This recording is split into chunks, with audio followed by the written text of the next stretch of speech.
Pozdrav svima ljudi, evo nas u novoj epizodi Paj Games HD.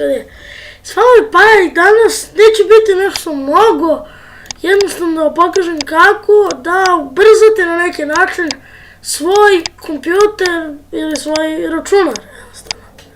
Evo ovako, imate ovako jedan, uđete u start, imate run, možete i ovdje da ukucate temp i evo vam ga folder temp, možete i na run pa da ukucate, pogledat ću i tako. I uzmete i obrišete sve ovo, meni to se opet skupilo mnogo, uzmete sve i delete. Meni se to skupilo malo više, nema veze, a možete i baš na ovaj način run i ovdje imate, ja sam kucao, imate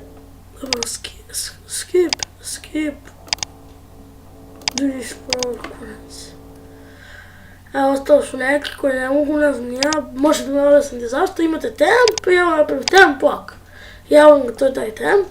Sve isto, možete i tu, kucate u search program files, a možete i ovdje. Još jedan način, meni baš i ne uspeva, možda će vama, ne znam, uđite u ms-config. I kada vam se to upali, sad ne znam zašto meni neće, imate startup.